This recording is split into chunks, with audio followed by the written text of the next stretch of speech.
প্রায় 1 থেকে 1.5 বছর পর আমার ফুফু এবং আমার ফুফাতো ভাই আমাদের বাড়িতে বেড়াতে আসছে। আর এই স্ক্রিনে দেখতে পারতেছেন, এটা আমার দাদি। আমার দাদির বয়স 125 বছর হবে। আমার দাদা অনেক আগেই মারা গেছে। আজকে তার মেয়ে চলে যাবে, এই জন্য মন খারাপ হয়ে আছে। আর আমাদের ফ্যামিলির সবাই আস্তাতে আসছে বিদায় জানানোর জন্য। এটা আমার ফুফাতো ভাই। আর ফুফাতো ভাইয়ের সাথে দাঁড়ায় আছে আমার দাদি।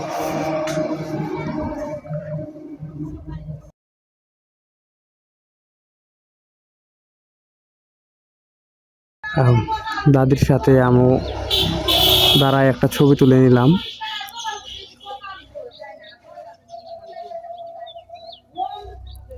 এটা আমার বাবা। আর বাবা রিসিভ করে দিয়ে আসবে আর কি, গাড়িতে তুলে দিয়ে আসবে। এটা আমার ফুফু, ফুফুর সাথেও একটা ছবি তুলে নিলাম যাওয়ার আগেই। আর এটা আমার বাবা, আমার বাবার সাথেও একটা ছবি তুলে রাখে দিলাম। আর অনেকদিন পর মা এবং মেয়ের, দেখুন, মা এবং মেয়ে